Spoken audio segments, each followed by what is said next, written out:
Hey y'all, this will be the exam review for CS1325 for exam 2. Let's just get started then.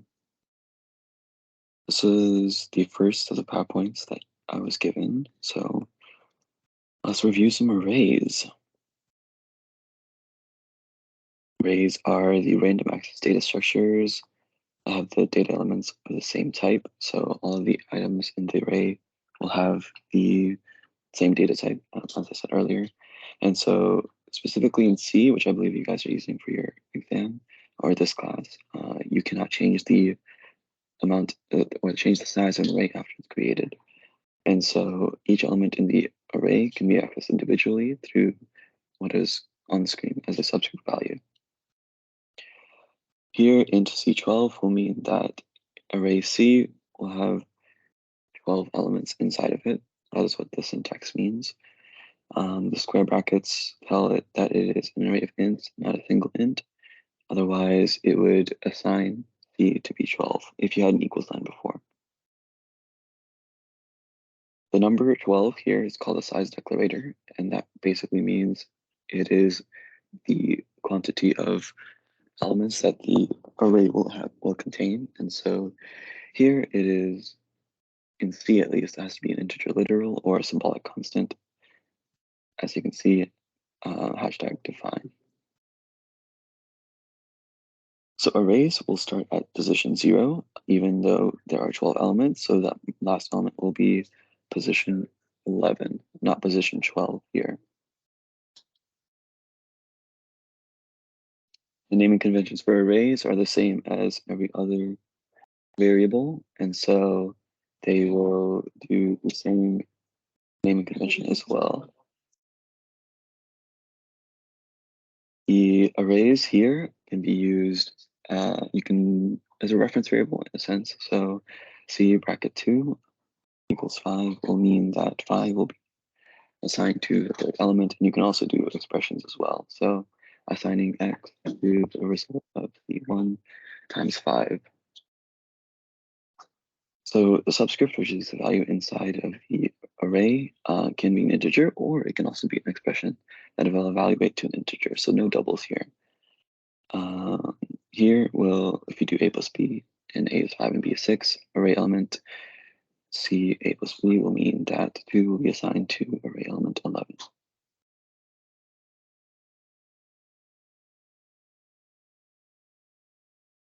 Here we go with the precedence. So as you guys can tell, this is the ways that operations will perform. Normally in normal algebra, we have PEMDAS. In computer science, we have this list of operator precedents. And so what will happen here is that the brackets will say, okay, go inside, and they'll be evaluated last. Here, this is talking about the space and memory that each array is allocated. They will the compiler will assign the amount of space in the memory at the creation of the array. And so as you hear, int b 100 will mean that there'll be 100 elements for integer array b, and x27 will mean there'll be 27 elements for integer array x. Excuse me for a second.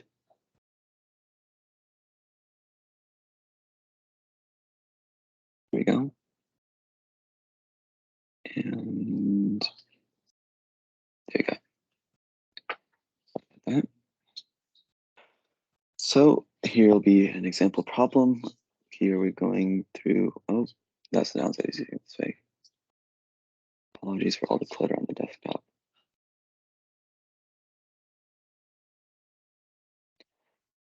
And so we have n5 will create an integer array with a name n with 5 elements. So the array will go from 0, the numbers will go from 0 to 4. So ni equals assigned to 0 will mean that this is basically setting all of the elements in the array to 0, since it goes, since it goes from I equals 0 to I equals 5, and I is going to be the subscript inside the brackets. Here it'll print the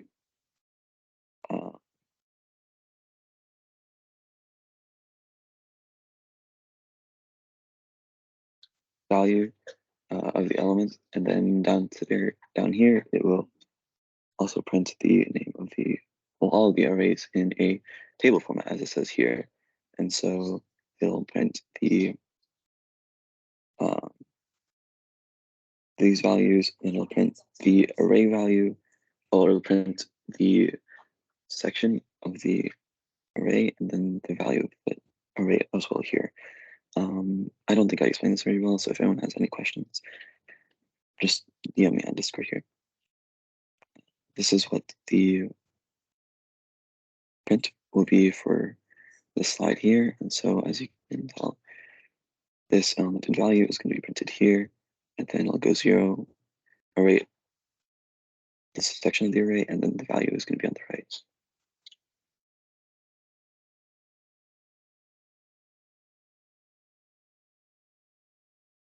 This is going to be a quick note for anyone who's coding. I don't think it's very theoretical, but if a question is asked on the exam of why you're getting a compiler error, check for this.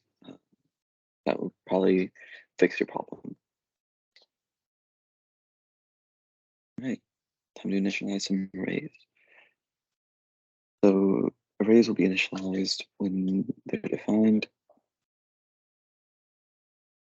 Here you can initialize the values of the arrays into assigning them, instead of having to do the for loop for the assigning of the values as we did before. And so we have 32, 27, 64, 18, 95. And so when this is printed, we will have these for the values of the respective indices here. This empty bracket will not limit you to the amount that you put inside, and it'll just instead allocate the space based on how many values are in the declaration on the right.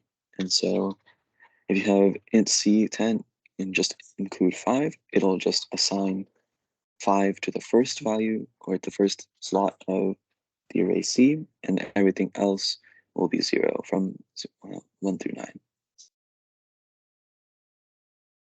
Furthermore, this will initiate everything to default. It'll initiate everything to 0 by default. And so int C10 equals 0 will mean that the first element is also 0, and all the values afterwards will also be 0 as well. Here, this will cause a syntax error because n5 means that there can only be 5 values in the array. Here we have 6, and so the array size is not finite. This would work if you wanted to change this. You can get rid of this 5 value, and it'll calculate the value to hold 6. Here is how you create a 5-element array. If you wanted to create a 6-element array here, just leave the inside of this bracket blank, and it'll work out there. So size 5 here will cause the global constant size to be 5, and here we will initialize the array S with that size value shown above, and it'll be a size of 5 as well. And so here you go to j less than size, and that will save you the time of having to manually calculate how many values are in this array here. It will print these values. This is the spacing for the headers of the table, and then size is also used here for printing out the contents of the table. So 2, 4, 6, 10, element value, and size is 5, so there are 5 elements here. I talked about this before. Define will show a global constant here. And how the global constant is used is that everywhere after the code program is compiled, it will replace everywhere that the constant size is with a replacement text 5, or in this case, integer. This definition will allow you to very easily change the amount of or change the amount of elements in the array, because here, if you wanted to do it before the way it was shown earlier in the PowerPoint, and you wanted to instead have a array with 7 elements instead of 5 elements, you would have to update this value, and this value. Whereas here you can just change this 5 to 7, and it'll ripple it down to changing everything else.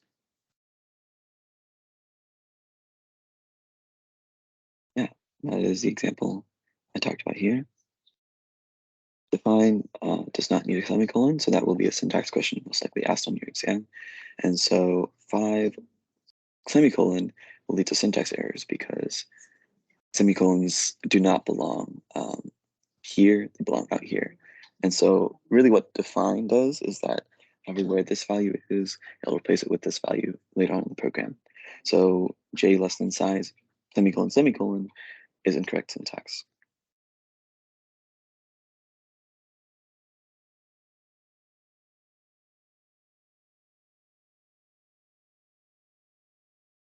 This is a good point here that the constant is not a variable and thus you should not treat it as such.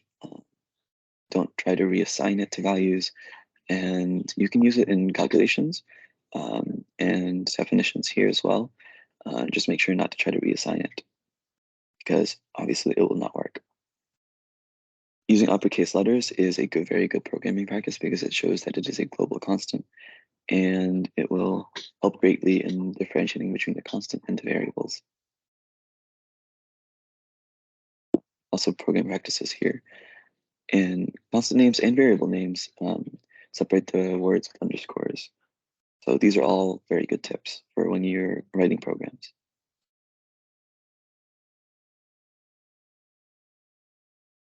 Here is the way you would do a sum. Basically, you do a plus equals operator.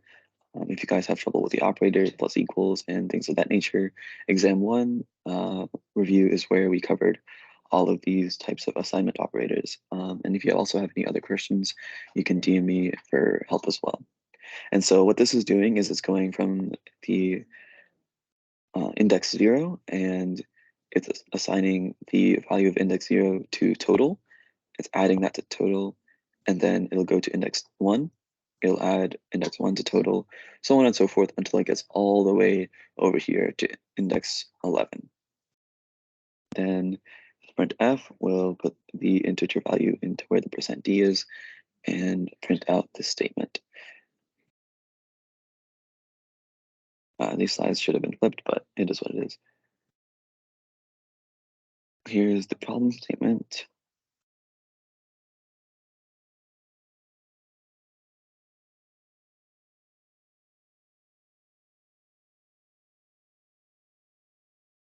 So before arrays were created, actually I'll go through the state.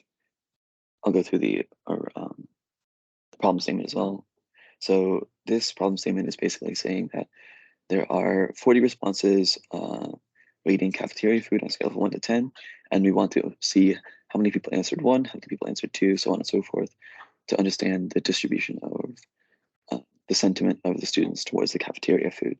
And so before, we would have to use a switch statement to understand, like, if the value is 1, then you add it to here. If the value is 2, then if the response is 1, you add it 1 to frequency. If the value is 2, you add 1 to frequency 1, so on and so forth. Whereas here, we can just do the responses will have a size of 40, the frequency have a size of 11. And so here we will initiate the frequency count to frequency size, which is 40, and frequency response size, is 40, frequency size is 11. And this is that naming convention I had mentioned earlier, where the underscore will differentiate between the two values here, between the two words. And so 40 would be the amount of responses, 11 is the number of frequencies, 1 through 10 as well. Honestly, I believe it should have been 10, but I guess they wanted some padding space. So frequency size will be initiate everything to 0. This is that syntax we had covered earlier, where since the amount of initializers is less than the array size, everything that is not explicitly declared here will be initialized to 0. And so this would mean that index 0 is initialized to 0, and then index 1 through 10 will also be initialized to 0. The response size initialization is here, where all the values are placed into the program, not read from the file. And here we have this very this array where it will iterate through the response size, the responses lit array, and will add to frequency the, excuse me, will add to frequency depending on the answer. So if the, we'll go through a few examples so it's a bit clearer. So the answer will be equal to 0. So that'll be each in this code answer is referring to indexes. You could easily put index here, but for better human comprehension, we use answer here. So size t answer equals 0 means we'll start at index 0 until the index is less than the response size, then we increment the answer. So standard for loop declaration here. And so what happens here is that plus plus frequency will add to frequency whatever is inside these brackets. So we talked about the operator. Sorry, when we talked about the operator precedence, we see that we go innermost first when we have the brackets. And so when we are here, we will go, we hit these brackets, we go inside of these brackets, we see response, we do another brackets. So we're going to figure out the value of answer first and foremost. So answer on this first iteration will be 0. So response is at 0 will be 1. And so frequency 1 will be incremented by 1. So the index of 1 at the frequency table will be incremented by 1. So now that 2 is here, it'll be answer 1 will mean go to index 1 in the array. That value is 2, so frequency 2 will be incremented by 1. And so on and so forth until this distribution is accurately represented in the frequency array. If there's any questions about this, again, feel free to let me know.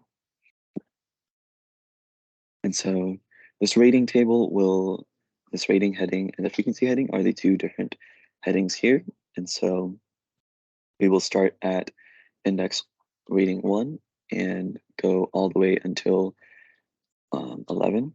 And so we are going to go 1 through 10. So these will be the indices, and then the frequency of said rating will be the second column. So the ratings of 1 will have a frequency rating of 2.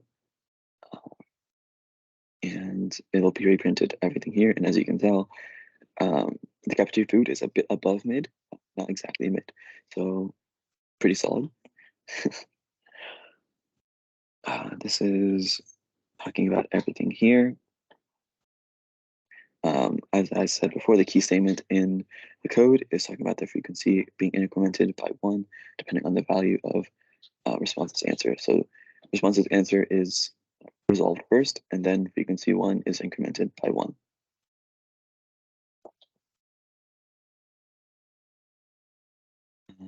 And so this is me talking through it again. So if the answer is 1, it'll talk about response answer and understand that. So sorry, if answer is 0, it'll talk about what responses at 0 is.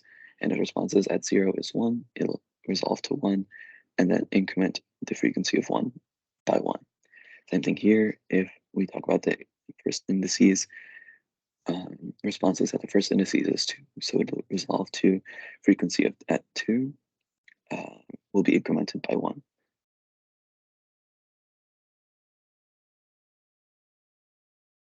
Ignoring element 0 would honestly mean that we only need a 10 element array, but having an 11 element array allows us to here in the print statement print from 1 to 10, because if we initialize the array to a size of 10, the max value would be 9 here.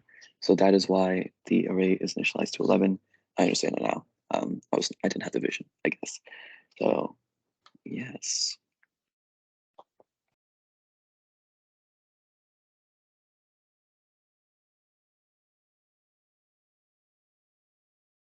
I forgot that C does not have this. So if you tried to increment frequency of 13, it would just kind of walk off basically and try to assign it. It'll rewrite some of the memory. that'll be later. And so usually how it happens is that there is 10 blocks of memory allocated to the array at initialization, and other processes happen outside of it. But if you do frequency 13, it'll go 1, 2, 3, 4, 5, 6, 7, 8, 9, 10. Oh, I'm not stopping. I'm going to go and rewrite whatever data is in this 13th slot. And yeah, as you can tell, it is going to be a very serious error because that can mess with tons of other variables or system processes.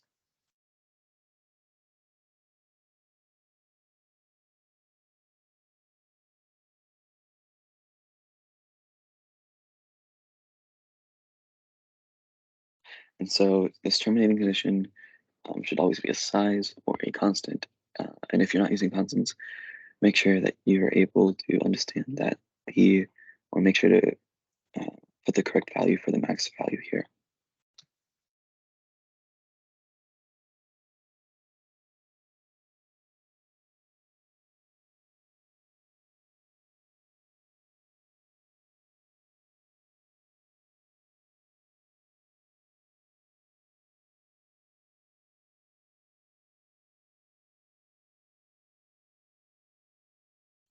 And so here we have the static arrays through here. Um, I would just walk through this, but I think you guys can read. So I'll go through the examples and try to explain my understanding of what everything is doing here. And so what happens here is that'll be the main function um, where the static array is here and the automatic array is here. So we can see a dichotomy between the two. Uh, the function definition here, prototype is what it's called in C. And so we're going to create the static array of 1 of 3 and then assign these values here and go through and basically assign them and then output them here as well. This is the automatic array. So let's talk about the local arrays as well. And so I'll go from 0 to 2, 0 to 2, and they're not explicitly arranged. And so here we have the print statement. We're entering the static array, so everything is 0. Exiting it, it'll be 5, 5, and 5. As you can see, when we skip down to the second call, 5, 5, and 5 are preserved when you're entering it, and then they're updated during the function call so that 10, 10, and 10 are there afterwards. However, when we're talking about the automatic array, and just make sure there's no static here, and so what'll happen here is that it'll initialize the variables when you're entering the array, and then exiting the array, it'll be these values. And again, if we skip again, all the values are reinitialized, and so they are not changed. And here, as you can see, the output is the exact same. And so if you're going to be visiting function several times, and you want to update the array multiple times during the duration of the code, it would be best to use a static array.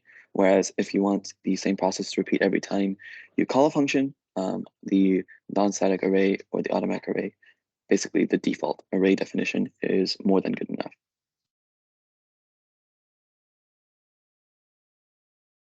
All right, this is the important part, passing arrays to functions. And there are the two parameters here.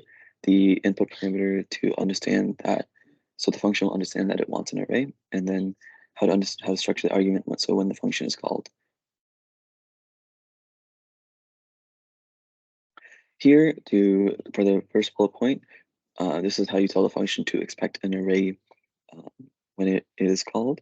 You just put int value name open close brackets, and you don't have to put a definition of size here. It's honestly better if you don't, because if you do, you'll lock it in.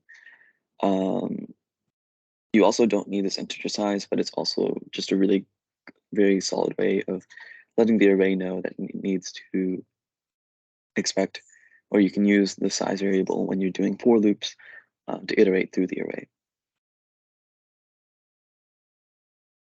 And so this is talking about the size variable. And so hours in a day would be the global constant that we would have used the define function earlier on in the code. And so this is the declaration of the array before the function call. And this is the function call for the array here. So hourly temperatures should have brackets here, and hours in a day will be following up with that.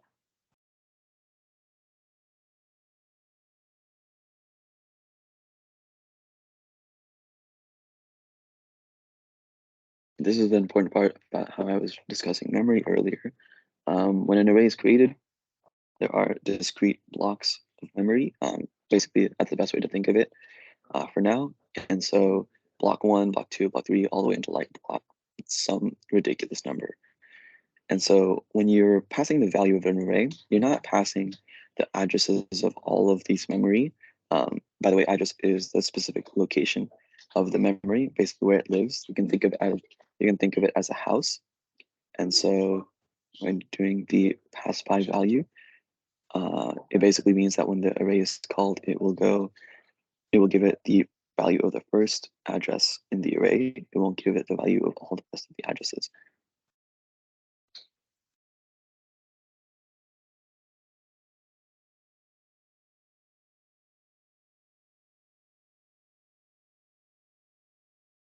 So this will be very good for troubleshooting. I personally have used this many times. The P percent %P and C will give the address of a certain amount of will give you the certain address of the code. And so here we have the array, um, array and array, the value of the address of the first index in the array, and then the address of the array.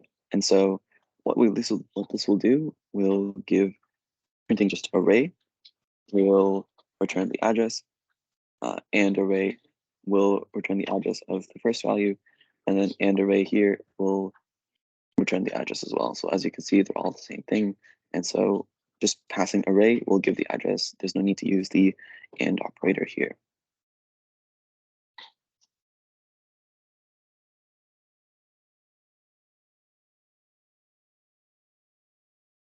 Here we will use the function call function A. Sorry, this will be the function.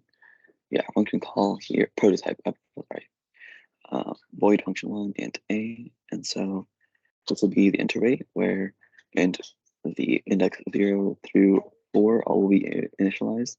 Everything after from index of 5 through 9 will all be initialized to 0. And so int array2 will mean that 0, 1, 2, this element will be passed into the function here as a single integer. So int array2, you basically, whenever you see this type of format, you will resolve this and then pass it into the array. Here are the functional prototypes, modify array. So as we can tell here, automatically we know that this function is going to expect an array to be passed into it, as well as the array's size. And then this modify element will be given an integer value when it's going in. So here is the initialization of the array. It is of size 5, so we're going to double check that there are 5 elements. There are, so we're all good. It's only going to be a syntax error if there are more than 5 elements. If there are less than, everything that's not explicitly defined here will be 0. So that'll be important for your exam here. And here we're going to basically just print all of the values of the array so that we have a reference point later on when we are looking after we modify the arrays and the elements. Here we're going to pass array A into modify array, as well as give it the size variable that we had defined up here, or the size constant, my apologies. So it'll be 5 and then A, and this will print the modified array values here. And then we will also pass the A3, which will be 0, 1, 2, 3. So this value of 3 will be passed into the modify element function, and it will be printed here. So this will be before, this will be after, and this is before the modify array call, and this is after the modify array call. And so these are the functions that are called here. And so what'll happen is the array will be passed through here and the size will be passed through here. And so this will iterate through the array. Basically, I don't know if you guys have caught on to it by now, but you iterate through an array with a for loop. And so what you'll do here is you'll go from the zeroth element all the way up until size element, and just basically multiplying every value in the array by 2. So you're going to double the value of every array by 2, and you don't need to use a return statement because it will automatically update the values in memory. Here it will multiply the specific parameter given here by 2, and so this e times equals 2 will mean that whatever integer is passed here will be returned will return 2 times the original value. So here are the original array 1, 2, 3, 4, and as you can see here, modify array doubled each value, and it passed it properly. As you can see here, A3 originally was 6. When you modify element here, it was 12. However, the array, the value of modify element was not actually changed in the array. And so when the code asks for a bracket 3 and the address of the value in a, or the value of the integer in address A3 was not changed at all during this array. It just was a very local variable change. So if you had wanted to preserve the change of modify element, you would just after this put a new line and put, well, actually you could not, because you'd have to pass the array in here as well. So yeah, you'd have to, this instead of a void, this would have to be a return. You would return value of e, and then here, when you called modify element A3, you would also assign this. You would basically put a bracket 3 equals modify element A3. But we did not, so here the value of A3 is unchanged, and it's going to be resolved to 6.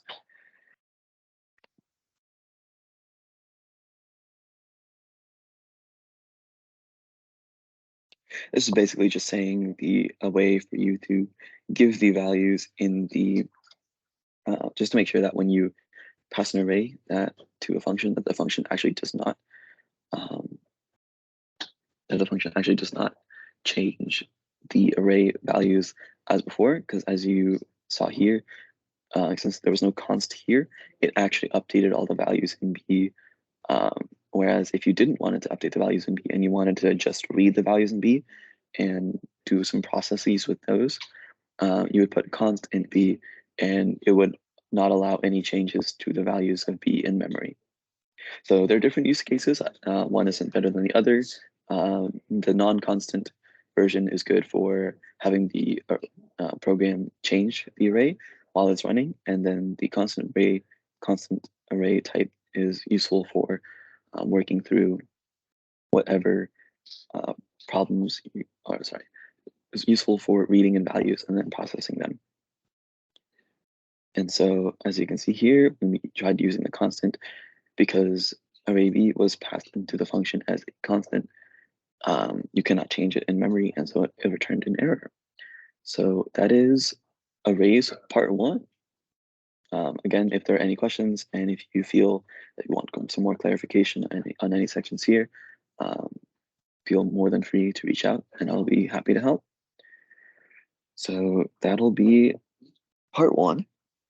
We got 1 more PowerPoint, guys. Let's go.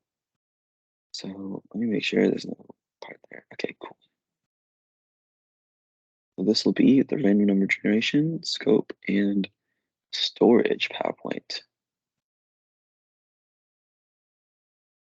So rand will just basically just go from 0 to rand max, and this library header is where the value of rand max is determined.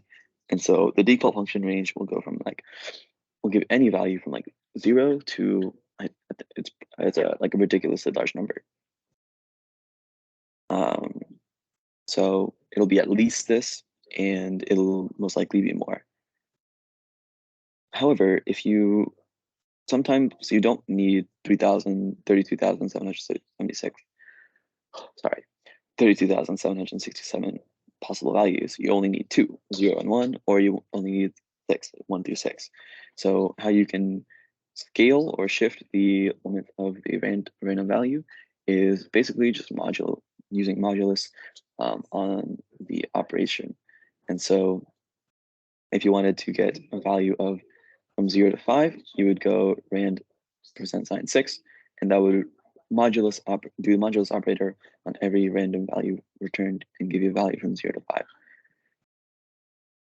And you can generalize this property by going between 0 and n minus 1 by going random percent n, and so it'll go from random from 0 to n minus 1. To shift everything, you would basically just use a plus whatever integer, and so you go from 5 instead of 0 all the way up until random max plus 5 instead of just random max. We can combine both of these two in these operators into one statement. And so what this first part does, this rand parentheses 6 will give you a value from 0 to 5, and adding 1 to that will shift the possible values returned to 1 through 6. Here's the generalization. B is the scaling factor, A is the shifting factor. Yeah, if there's any questions about this, and you guys feel like I won't breeze through this, let me know, but I don't think there's anything else here. So yeah, this will be us using the shifting and scaling factors. Here, we're going to go through 1 through 5. And so, sorry, after I looked at this, we're basically going to we're going to print 20 values. And every 5th value, you're going to do a new line character. And so what this basically does, it'll print this value, and then it'll shift it by 1, and then this is the scaling factor. So it'll go originally return a value from 0 to 5. Now it'll return a value from 1 through 6. And as you can see, all the values are from 1 through 6 in the printer. So this would be a good simulation of a dice roll, for example, where you have 4 sets of 5 dice rolls.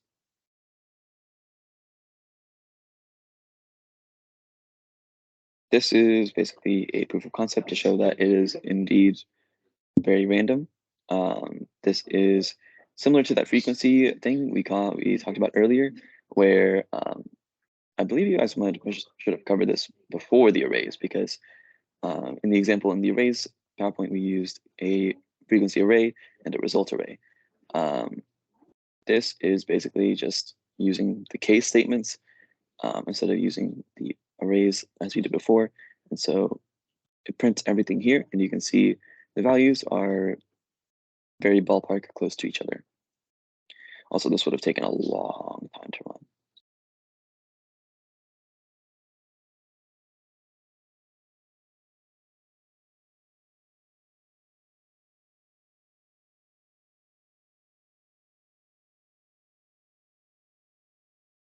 And so this rand function, sorry, let me get some water.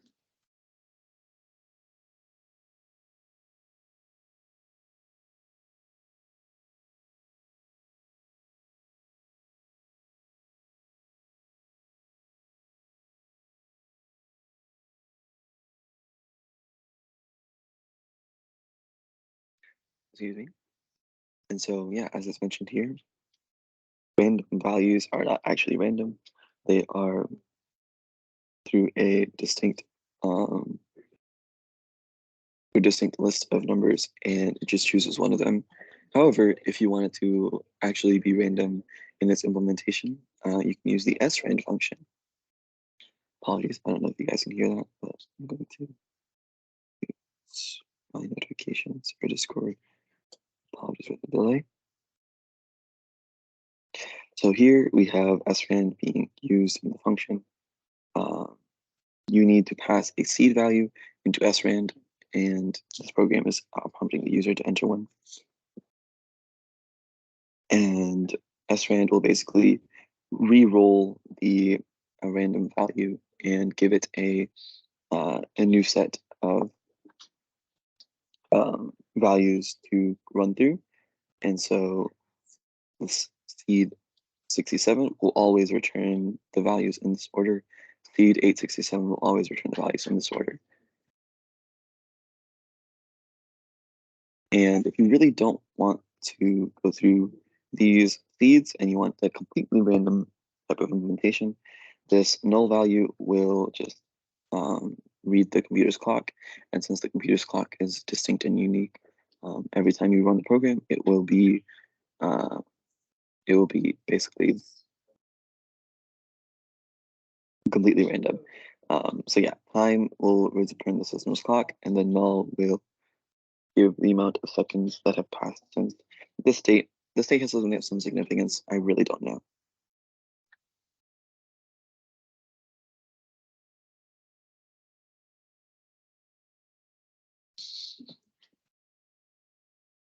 This is a limitation of trying to just generate a random double, because usually rand generates a float value. And so here we have rand will be divided by the maximum value of rand, multiplied by the range, and then shifted up by a value. If there's any questions here, I know I kind of breezed through it. Just DM me.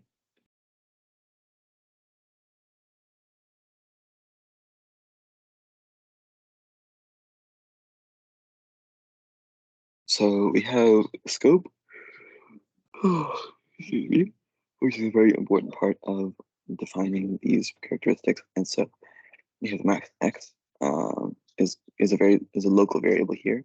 And so wherever max is used, you can since max is here, anything that is inside this function into maximum can use this max x. You can use this max value. However, if max was defined inside this if statement, only things inside this if statement or subordinated to this if statement would be able to use max. Global variables are basically just variables that can be used in any function, and the way you do this is by defining them outside of every function. And so this is why prototypes are so useful, in that it lets you figure out what you're going to use later on in the function at the very beginning. So in 7, x equals 7 means that x is going to be a global variable. And if you redefine int x equals 5, that means inside this main function, x will no longer be equal to 7, x will be equal to 5, wherever it's referenced later on.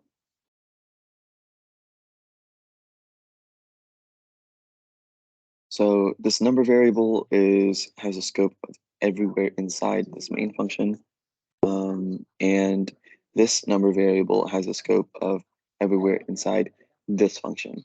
And so as you can, actually they didn't show the print statement, but basically what would happen here is that it would be printed, you would enter this value here, it would store it in this number variable.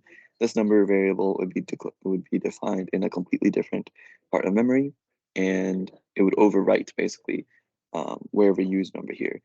Because traditionally, if you hadn't initialized this number variable, it would put this number variable into this location and this location.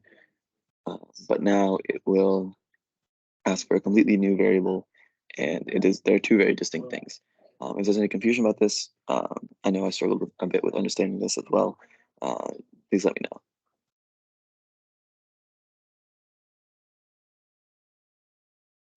This is part of the function definition part, is why you use prototypes. Having the prototype before everything will allow the function to understand everything before.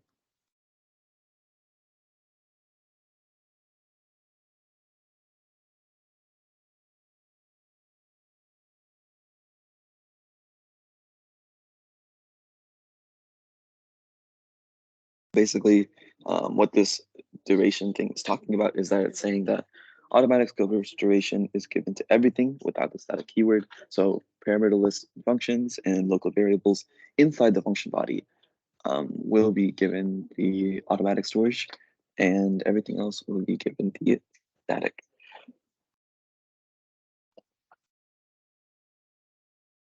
So what will happen here is that if you try to reference x, the value of x outside of func1, it will return an error because it's like, yo, bro, I have no idea what int x is.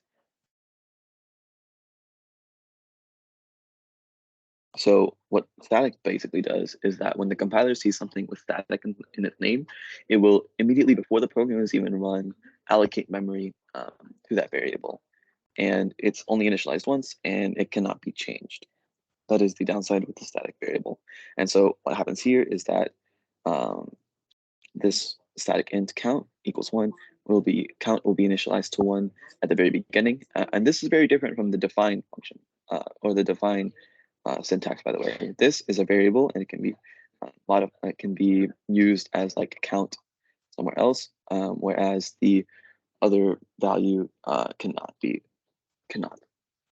And there's also, if you guys would like more clarification on that, you can just let me know.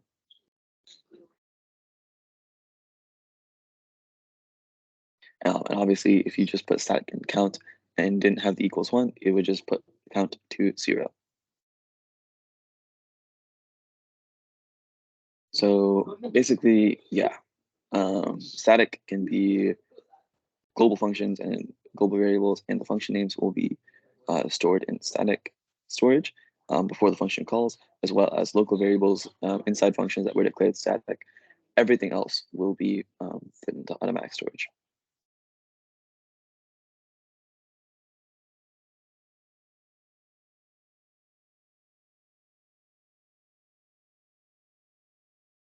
So this is a program that'll be very useful in identifying these different issues.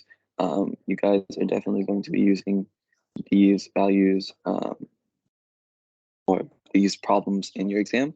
So it's very important to understand scope and local and static variables. So this one, since it was defined outside of every function, is going to be a global variable. It'll be given static storage, or it'll be given static storage because there's a global scope. Local variable int x equals 5 will mean that this variable, the scope of this int variable is basically inside this main function. Outside of this main function, x will no longer exist, and during these boxes, it overwrites 1. So if you had put a print statement here asking what is the value of what is the value of x, it would return 5. Here, int x equals 7 means that if you put a print statement after this, it would return 7 as the value for x. Leaves local is very different in that it is also a different function, so it won't be 5 or 7. If you had put a print statement right before this function, before this initialization of x, it would return x as 1. However, if you put a print statement afterwards, it would say that x is 25. Say same thing before. However, here, since it is a static int, afterwards it would be 50, before it would be 1. What will happen here is that it'll go global x is the value of x, and since the global variable x is here, that int is a local variable, and so if int was if x was referenced inside of this loop, it would return 50. However, since instead of this function, x would be returned as 50. However, since we are in a different function entirely, x is going to default to this one parameter up here. This is another way of using scope here. This will be the global. This will be the local for main, and this will be the local variable to this to these brackets. Use local will basically just say x is going to be 25 every single time this function is called, and so it'll just be 25, and then it'll print 26 here. This will be initialized only once, but it'll only the value of 50 will be used when you're entering static local. So it'll be 50, you can't modify it, it'll also return 50. And then use global will basically just mean you're going to reference this one variable, this one value for x all the way up here. and it will just multiply by 10, so it's a good 1 and 10. So let's see if we did this. Outer scope of main is 5. So outer scope is 5, and inside it'll be 7. Outside it'll be 5 again, 5, 7, 5. For the use local function, it'll be 25 and then 26. 25 and 26. The static int is 50. 50, I apologize, you can modify the static int value. It'll be 26. After we enter, sorry, it'll be 51, sorry. After we exit the function, it'll be 51. And so global will be 1, it'll be 10. And this value will be updated all the way up here. Use the local, since it's not a static value, a memory is deleted after the function is gone. And so it'll reset x to 25 and it'll go to 26 again. So 25 and 26. However, since this static int is a static storage type, with a it'll preserve the value of the previous function call. And so at the end of the previous function call, it was 51. After the exit, it'll be 52. Same thing for the global variable. The value is updated globally, and so it'll be 10, then it'll be 100, and then after everything else is called, it'll ask about it. We printed the main function x, and so since all of these are local to functions, none of these x's are relevant, and so the scope of the x equals 5 is outside of everything else basically, and so this local variable here is going to be 5. And yeah, that's the end of functions.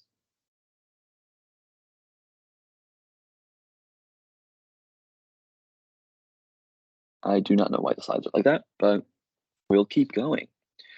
So we have the prototype for function time is here.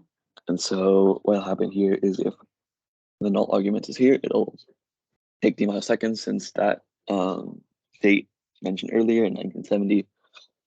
And here we have the identifiers for variable and function names, where they have the source class.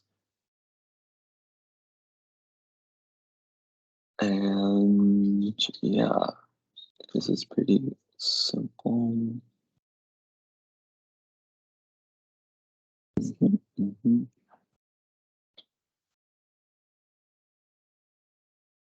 Yeah, little stack function, little heap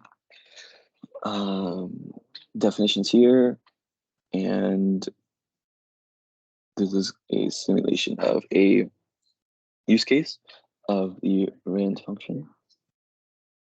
And so this is you're using the time thing, you're randomizing it, and then you're going to call the roll dice function, and then use a little switch statement, and then go through all the rules that were defined up here. And so, yeah, if you guys have any questions about this, let me know, but I think it's pretty self-explanatory here. This is a scaling factor, this is a shifting factor for die 1, the scaling and shifting for die 2, and then this will be the sum. And yeah, that'll be the program. Cool. I know I kind of breezed through these last slides. I'm not really sure what I can talk about here. So if you guys also, again, have any questions about it, feel free to let me know. That'll be that one. Let's see, how much do we have left? We got 60 of those, 90 of those, 30 of those. All right, I'll follow through with this recursion format, and then I'll go through that. So recursion is incredibly useful. Honestly, I use it so many times. But basically, it's just a function that calls itself, or either within its definition or when another function is called inside. And so basically, you call the function until some value is, or some condition is met, and that condition is called the base case. So what you basically do with recursion is you have a big problem here.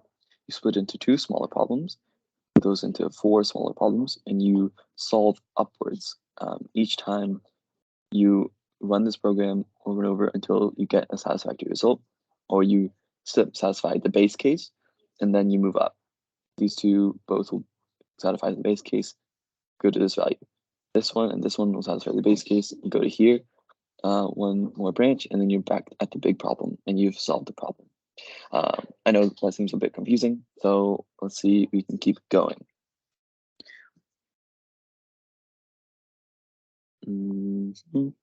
I think we should just go to a example here. Okay, so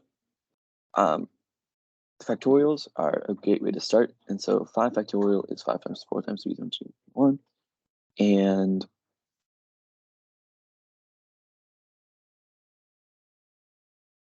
sorry, the way you can calculate this factorial is doing a little for loop and then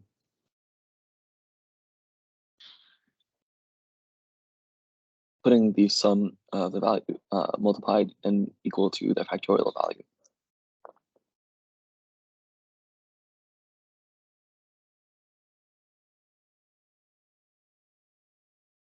And so how this function is called is that it's broken down into smaller steps. So 5 factorial is 5 times 4 factorial, so it's a simpler step. 4 is 4 times 3, 3 is 3 times 2, 2 is 2 times 1, and then 1 factorial is just 1. And so these are all the calls. And then the program will start working its way back up. So it'll go 1, return 1. Multiply these, return 2. Multiply these, return 6. Multiply these, return 24. Multiply these, return 120. And that'll be 20 here. So everything is called, and then everything is returned.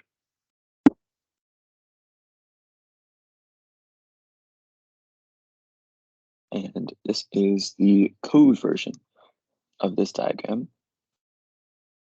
If the number is less than or equal to 1, you return 1. That is the base case. However, if the number is if the number is greater than 1, then you're going to return the number times factorial of the number below it. So what you'll do is you pass it a number. Here we're going to start with 5, right?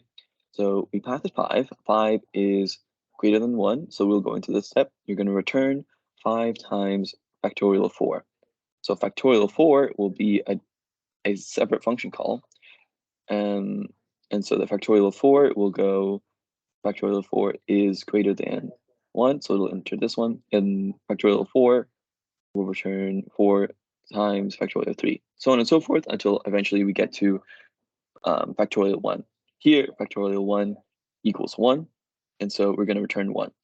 That means the previous call above factorial 1 was number times factorial 1. So 2 times factorial 1 would be 2. We're going to return 2. And so the function above that call was 3 times factorial of 2.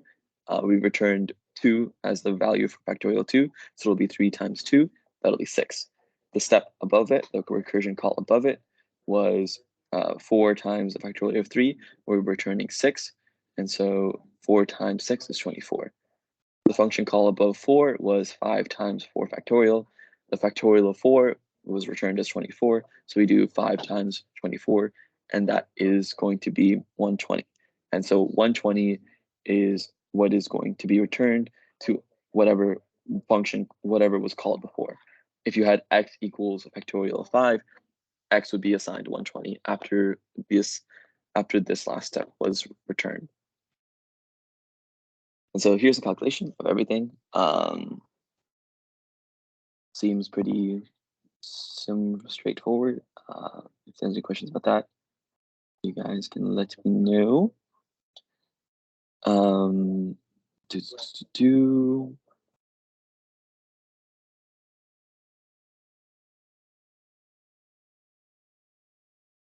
And this is why the recursion worked, because the problem that was returned was a slightly smaller number or a slightly simpler problem than the original calculation.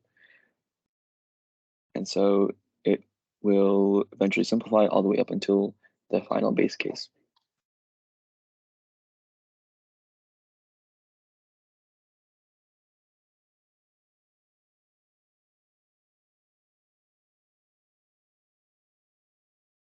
This is a part of a data type, and as a note, because here you can see it was a long int, which allows the computer to allocate enough memory to store this gigantic value.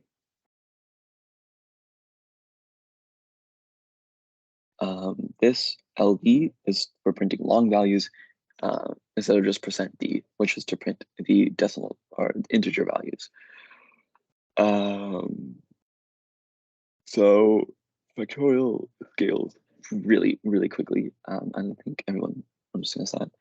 And so sometimes you can't use long int, and you'll eventually need to be using double because that has way more storage space than even a long int can contain.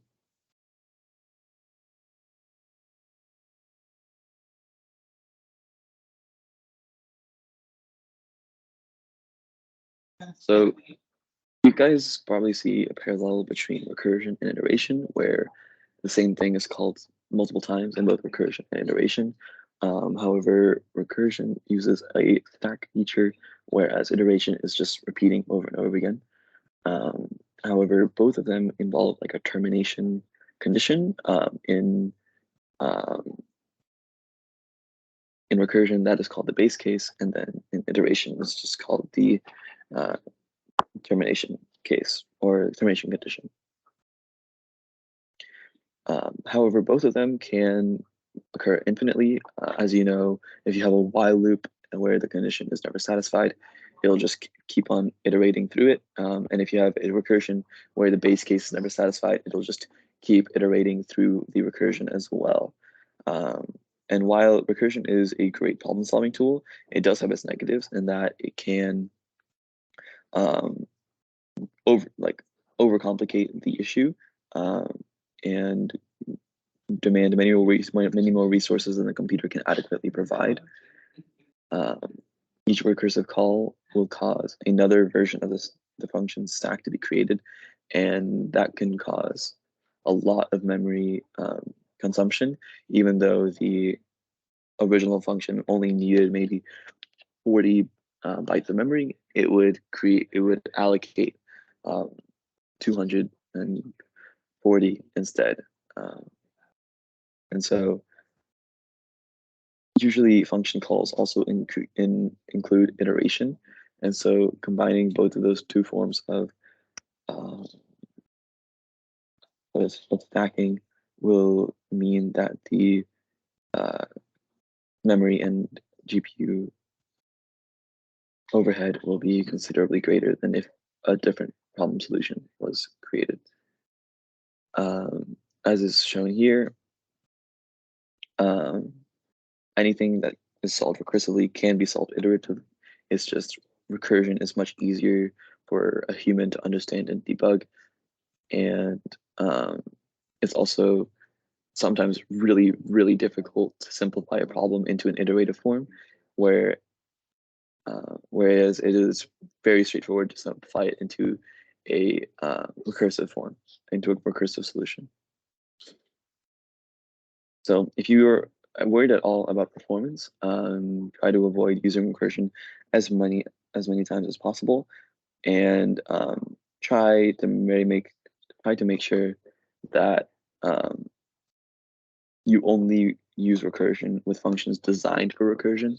So if you call a sum function multiple times, it will, and it's not built to take in the value of a subordinate sum function, it can cause a bunch of issues as well. Here are some of the examples of recursion and the times you're going to use it.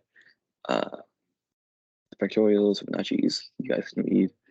And it's saying that there's exercises and examples in the text. So if anyone's having any issues with recursion and understanding what it is, feel free to let me know. And we can work through an example or exercise together.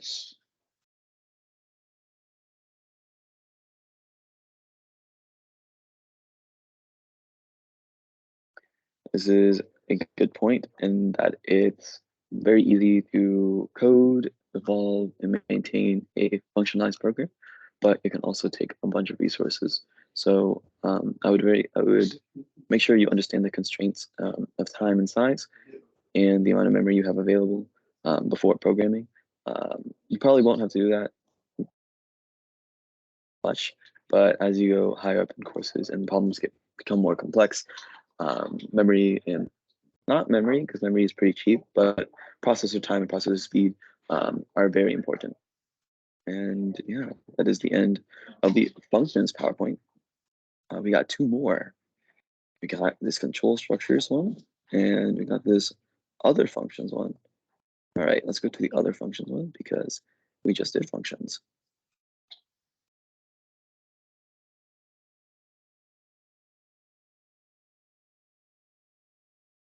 So modules in C are what's known as functions. And so functions are blocks of code that are able to be used or called either in other functions or in the main function as well.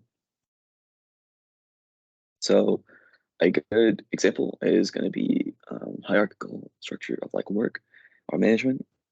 So the boss will call the worker, and the worker will also call other workers to do the task. And so once these workers finish, they'll go up the chain and up the chain again. And so that is how the function works as well. And obviously, the boss doesn't need to know how exactly worker 4 is doing its task. It just needs to know that if I give these values to worker 1, it'll give me what I want back. It doesn't need to know exactly what's going on. And that is called abstraction, where the main program doesn't have knowledge or doesn't contain all the code that the lower parts of the code program do.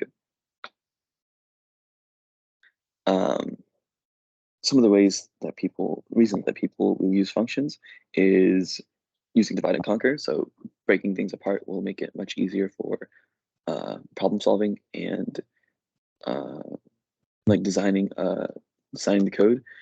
You can also reuse programs. You can reuse functions in different programs. So if you have a program that is doing a sum, you can just copy and paste the sum function from one program to the next if you want the same functionality. And then the third motivation, obviously, is to avoid repeating code. So if you call the sum function multiple times in the program, you don't need to do the same code 3 times. You can just call the function 3 times, and it's much simpler and easier on the eyes for sure.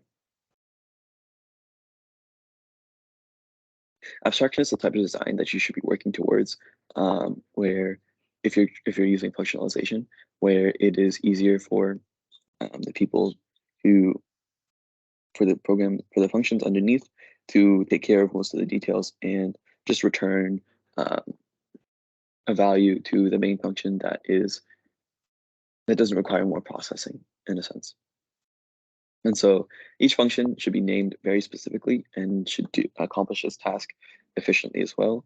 And if you can't do it in one function, do it in 2, 3, however many you need. The best way I've found in my experience is to write programs as like bunches of functions, of smaller functions, and this will allow you to better debug code. So if a specific section of your code isn't working, you can be like, okay, I don't need to work through like 70 lines of code. I can just go through the specific function that failed and go through like 17 lines instead. So make sure that the functions do one specific task. So if it's say for example, a factorial function, try to make sure that it's not doing multiplication and summation. You can just do summation in one function and multiplication in another function. I don't know if that was a good example, but I think it is the one I had off the top of my head. So functions can be programmer defined. Most of the ones you use for different use cases will be. However, the standard library that comes with C also provides a bunch of functions. We covered some earlier in this review, like the time function, a very common one is the printf function. So if there's a function that does what you want, just make sure to save yourself some time and some heartache at looking it up. So here we have the printf function, and you also are calling the square root function, which is part of the library, the C library that is as part of the base. Here are all of the math functions that are commonly used and in the C library as well as their syntax on the right. If there's any doubts or confusion or questions about these, let me know and I can help. You can also look up the logic and syntax for all these functions online as well. A few more. Floor is pretty useful as well. And yeah, that's all of these. The function header is going to be the return type. Usually sometimes it's void, sometimes it's int, things of that nature. You're gonna have the name, and then you have the list of parameters here. You're gonna define all the variables, all the local variables you can use the function here, and then the statements in the function are gonna be used afterwards here. This first line is what's called a function header. I remember I had exam questions asking me what the function header was, so make sure you understand that it's not the entire part that's the function header, it's just this one line here. The function body, on the other hand, is what this definition and statements part are called. It's also referred to as a block.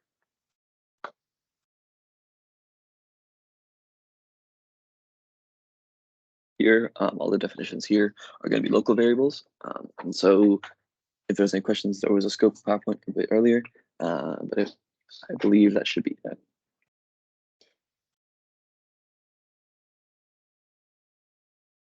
So this is going to be the return type, the name of the function, the parameter list. This is the definition, and these are the statements that are part of the function.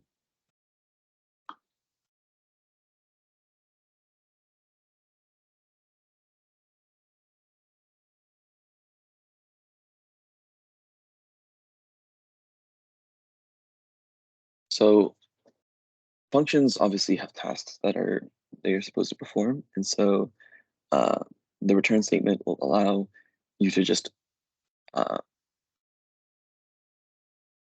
there are three ways to exit a function. Just hitting the right brace, hitting this value will just cause the function to go back up to wherever it was called, or the compiler to go back to wherever the function was called and resume reading downwards from there. Hitting the return statement or the return blank statement will also cause the function to return.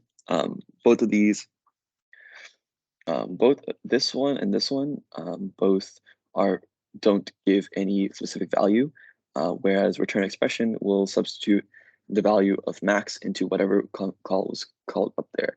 So if say it was x equals maximum 7, 12, and 14, it'll run this program and then it'll assign 14 to int x in the main function up here. If there's any questions about these again, please let me know. This is our return expression we mentioned earlier. And since this function here had a int return type, you have to return an integer value to the function. You can't just put return semicolon. These two are allowed when you have void for the return type here. Otherwise, you need to return a actual value after the return statement, whether it be a double, an integer, a boolean, any of the above. It just has to match the data type of this. And so this is an interesting statement where main is usually an int return type. Before you had to explicitly say 0, whereas nowadays you don't need to have that at the end of a program, and it implicitly does it. does so. So as I mentioned earlier, if you want to assign maximum to a variable, put max here. If you want to print it, you put max here. If you want to use an expression, you can use it here. Basically what happens is that maximum is evaluated, and then whatever value is returned from or is resolved after the evaluation of the program is substituted in place of the maximum expression. So if the maximum value of the num2, num1, num2, and num3 is 14, max would be 14, you would print 14, and the val would be 28 here.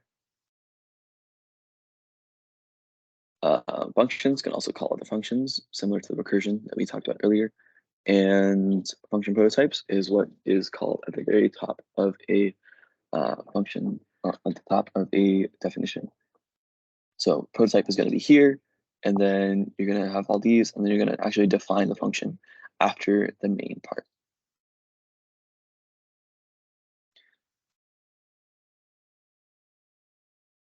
Also make sure that this int and this int are synonymous. You also can put int x, int y, and c here and mirror it here. You don't have to, but it is feasible.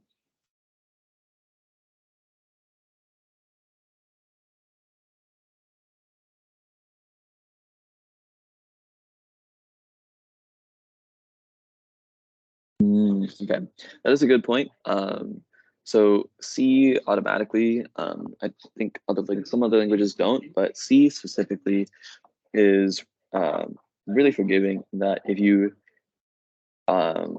since square root here needs a double argument, and if you give it an int, other languages it would return an error. However, here it promotes 4 into 4.0 and turns it into a double, and then evaluates a function.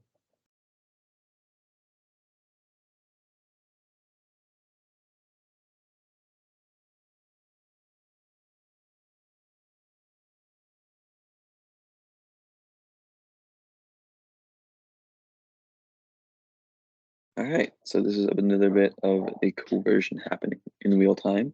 And so this is part of the main function. This is the square function that is defined afterwards. So double num is 3.5, and then int x is square num. So num is supposed to be an integer. So what the program does is it coerces 3.5, turns it into an integer by just chopping off whatever was at the bottom. And so what's returned here is going to be 9. So it'll be square of 3 instead of square of 3.5, because obviously 3.5 is a double, whereas y is supposed to be an integer. So 3 times 3 is 9.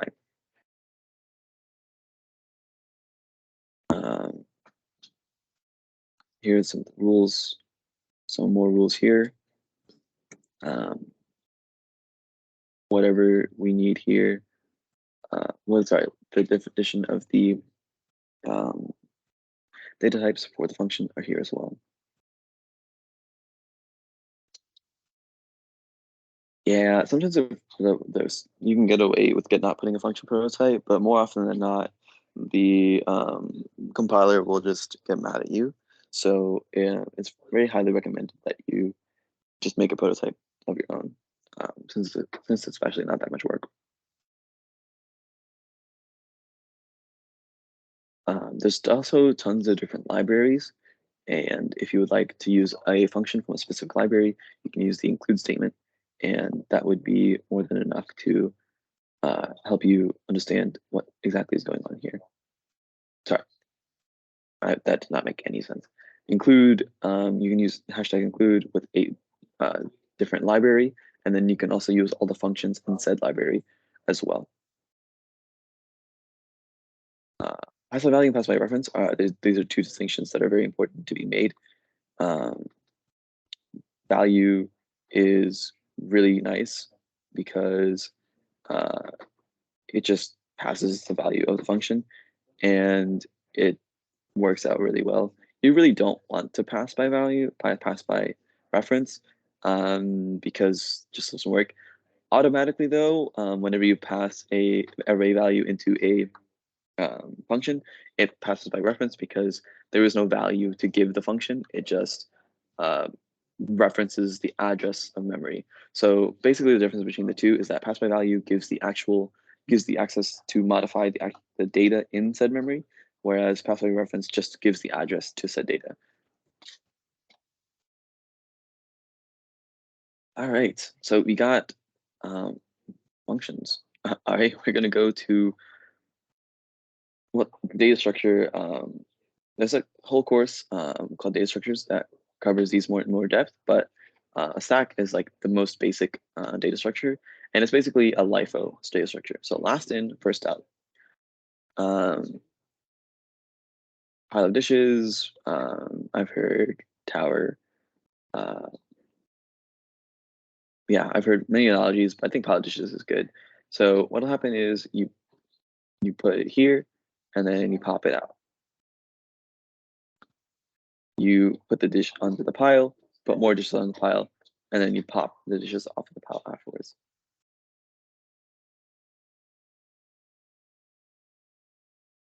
So here we got all of this top of the stack. And so what happens is this is pop first, then this, then this, then this, then this, then that. So this is going to be the stack frame is what they call it. I call it a stack group, but stack frame is a good word for it as well. So we're doing the draw line and the draw square and draw line functions. So obviously to draw a square, you need to draw a line first, right? So main is down here, and then main has called the draw square function. Draw square sees that it needs to call the draw line function, so it puts draw line onto the top of the stack. Draw line is resolved, it goes back down to draw square. Draw square goes, oh, I need to call another one. It draws another line. So once 4 lines are drawn, draw square is like, all right, my job is done, peace. And then it goes back down to executing whatever else was left in main. You can also have stack overflow happen where basically if a recursion event happens or a iteration event happens and there's just too many functions called in the stack, the stack will just give up and be like, yeah, no, I'm not doing this. As you can see, recursive functions are a very big problem because they call functions over and over again, and that's one of the best ways to overpopulate the stack.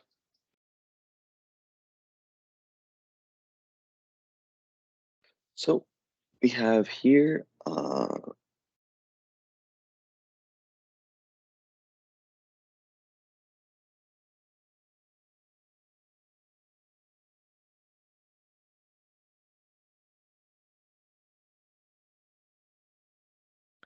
yeah. Oh no, it's making sense to me, but I'm not sure it was making sense to y'all. I'll just walk through it, and if there's any questions, we can do that. So we have main here. It's going to read line by line here. It's going to be like, okay, int a is going to be 10. We're going to add a equals 10 to the bottom of the stack, right? And then here we have printf, whatever, and then we have return R2 here, a square a.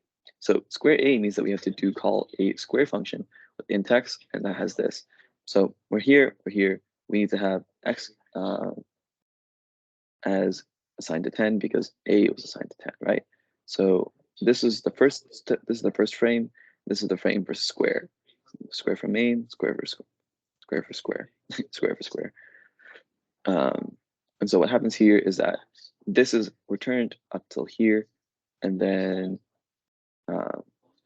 square of a is populated here. So it returns 100. So it'll print 100 squared 100. So a will be in the stack frame here. Then it'll be square a. It'll create a separate stack frame for the square function. It'll evaluate whatever x value is and then pass that x value back to here. So that 100 is going to be here. If I breeze through that and you guys want more explanation, feel free to let me know. So we call the local variables. I don't think we have to go through this again. Headers. I could talk about including libraries.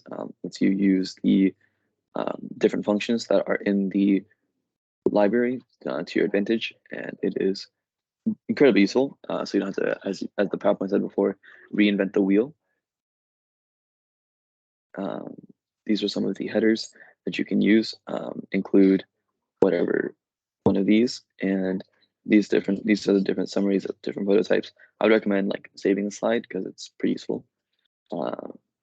And yeah, I don't know what this means. If you guys want me to go through over it, I can. I just not sure what I would go through. Yeah, if that's important, I apologize, but I don't get it. Well, I get it, but I don't think I need to go through this. Yeah, it's just swapping numbers by value and by pointers. And you guys should have learned pointers already. If you haven't, I will be more than happy to help you know, to like help you out to understand that. All right, last PowerPoint, we got it. All right, we got the conditions. If, else, if.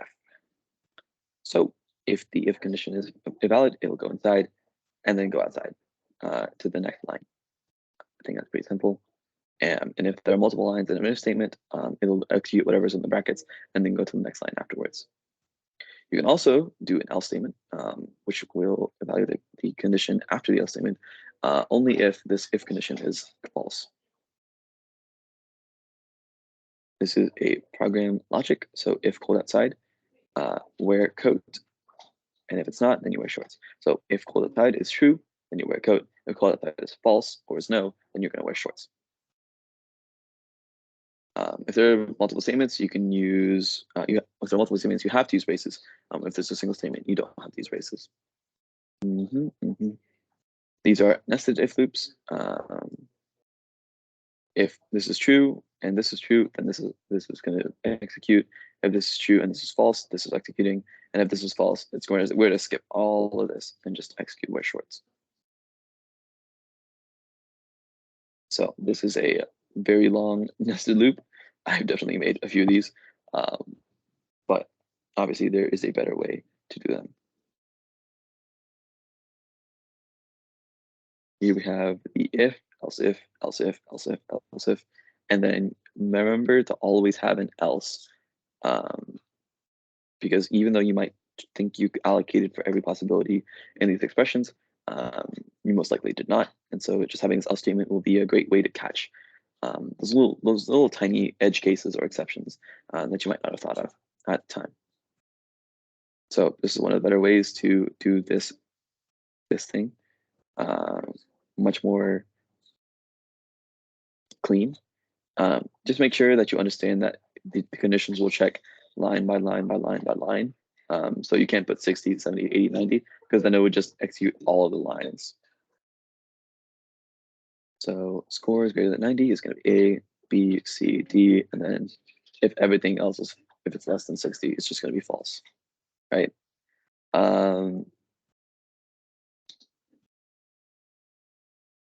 So this syntax, make sure you understand that you need to, if you have multiple lines of if statements, the else is going to just go to the one, gravitate the one directly above it, unless you have like a brackets separating them. So what this basically is saying, that it's saying that x is greater than 5, and then it's going to do this if else. So this else will not be run at all if x is less than 5. So yeah, this is how it would be, and then there would be no catch statements if x is less than 5.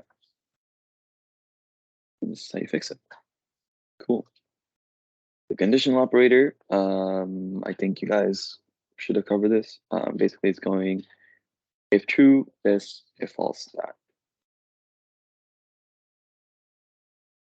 So if x is greater than y is true, then you're going to execute the statement. And if it's false, you're going to execute this statement.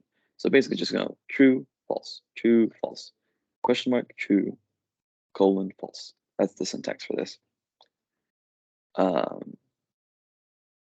Here we can also do the assignment. So basically you're going to drop parentheses here, and you're going to say if x is greater than y, then number is going to be 10. And if x is less than y, number is going to be 5.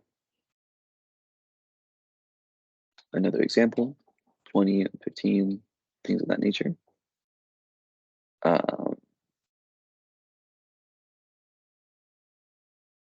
some examples of like little just implementations. This one's pretty cool. It's assigning score, assigning pass or fail, assigning fail or pass, depending on score. Loops.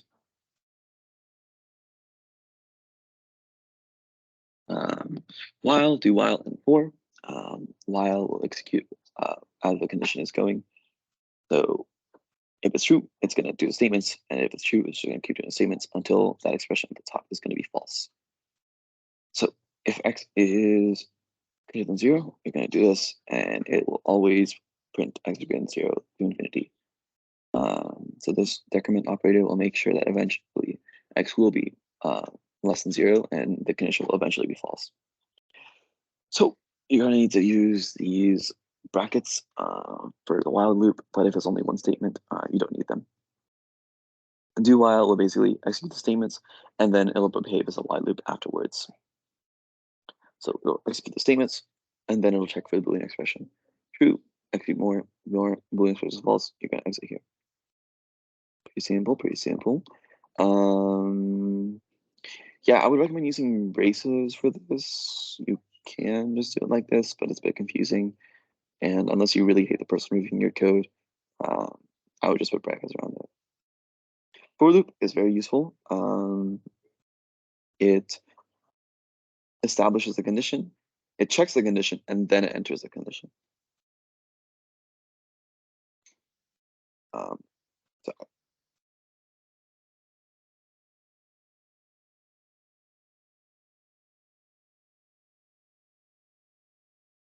before it's non-standard, like this is very viable. Sorry, I was a bit confused. You can still code it like this, but you this is probably for the best, but this is possible as well. So it evaluates the Boolean expression, then it runs the statement and then updates.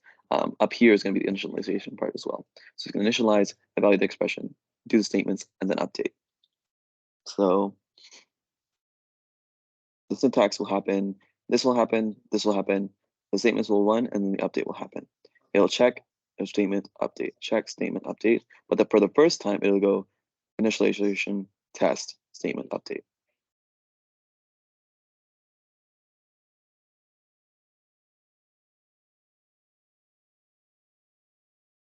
Yeah. So basically a for loop is a while loop, just more condensed and basically just better. But yeah, while loops are also pretty useful sometimes.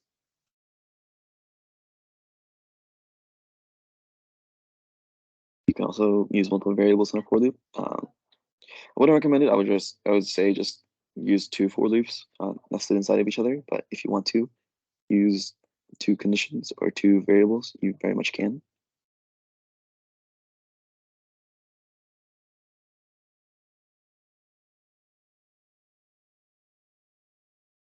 Yeah, so technically you don't need to have any of them. If you want an infinite loop, just get rid of the test condition.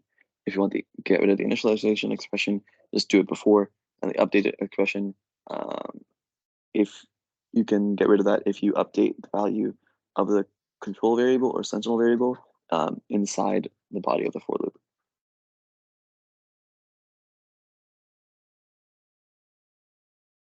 Yeah, so if there's no test, then it's going to default to true and just infinitely loop.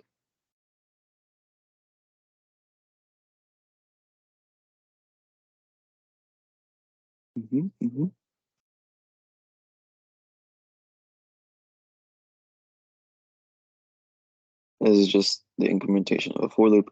If anyone has any questions with this, with basically how a for loop functions, let me know. I'll be more than happy to walk through a few examples with these so you can get it to click inside your head.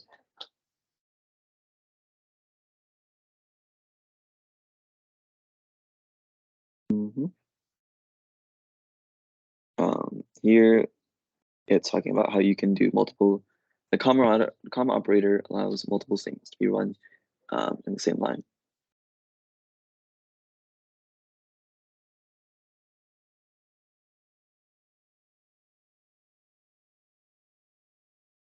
Yeah, you can also use automatic expressions, but I would caution against this because you can change these.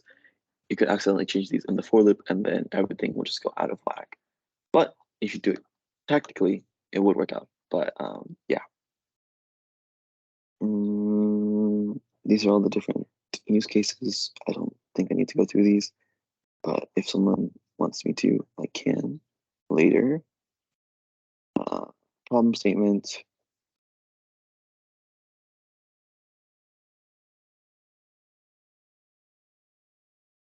You're just going to do calculate the value, assign it to amount from years 1 through 10. So you do the formula, which is a power formula, which is that include function. We covered that in the functions thing before. And yeah, it's just going to go all the way through. And to help you avoid errors, make sure you don't do year plus plus inside the for loop. Just keep year plus plus like in the header here. Break you. These are pretty useful slides as well. And just break just goes out of the statement completely, and it just gets out of the loop completely. Whereas to continue, just lets you finish the statement. So if you broke here, it would just go out of the for loop and then hit return 0. So what's happening here is you're going, originally without the break statement, it would go from 1 to 10. But since the break statement has triggered at x equals 5, it exits the for loop and just says broke out at x equals 5. Continue just skips the rest of the implementation, but it goes back and checks the condition as well. So here, what'll happen is just skip continue printing 5. So it'll just skip printing 5, continue on, and then figure everything else out here. Switch statements are incredibly useful. They let you just understand or give basically like an if-else loop, but more simplified. And so you have the switch expression, and then whatever this resolves to, you have the possible things it could resolve to here, and then you just go through it. Make sure to place a break here because otherwise it'll just go on to the next one over and over again.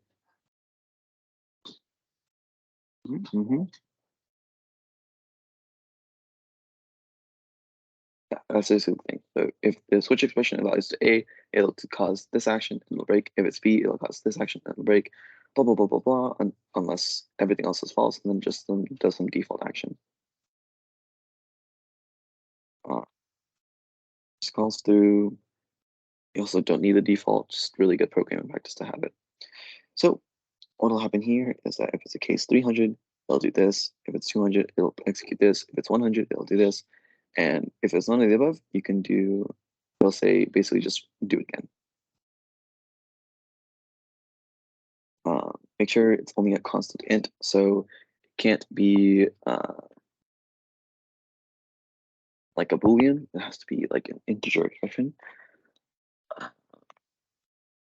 You can also just have like a char variable, but I would recommend against. I mean, yeah, actually, you can do that. It's very fair. Just make sure to use the single quote, not the double quote, because strings are not okay. Integers, you can just use int values.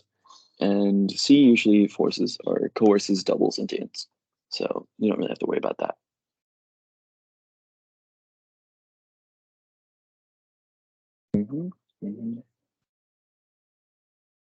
I think that's pretty self-explanatory. Yeah, cool. Let's see, what was this about? Line 19. So while this is not equal to ELF, then you're just going to execute that switch statement over and over and over again, right? Which is ELF is basically the escape character. So we go here. The switch statement is going to say case. You're going to do this. You're going to just keep ignoring if it's any of these values.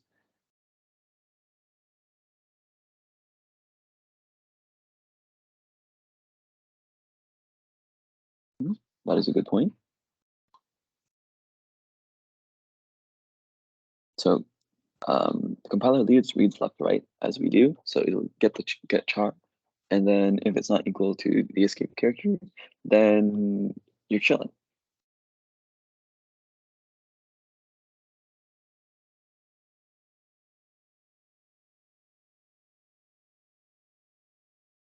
So %C prints a character, %D prints an integer. I don't think you guys need to know that, but A is going to be printed here, and if you pass this string or char A, it's going to return the ASCII value for A, which is 10. So that's why it returns the ASCII value, which is 97. So ASCII value for A is 97. So that is what the coercion kicking in again here. Yeah, so the assignment operator is what you're going to actually return. So grade is assigned to get char, and you can use grade later on in the program as you saw before for the different values here.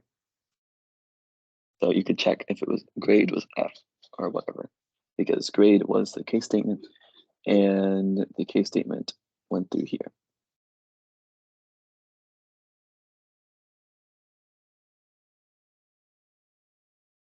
Basically, how this works is it's a ripple effect. So C is assigned to 0, B is assigned to C, and A is assigned to B.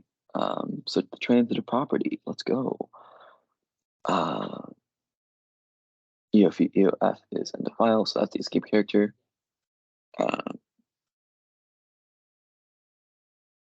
It's also like a sentinel character, so if you're really not wanting to use it, you can get rid of it. And yeah, Control Z for EOF, and you can also say prompt the user when you're saying using the get char to see like enter -100 if you have no more values to enter. That's also a very valid way of doing it. This also is fine if you're going to use this as a way to use the Control Z.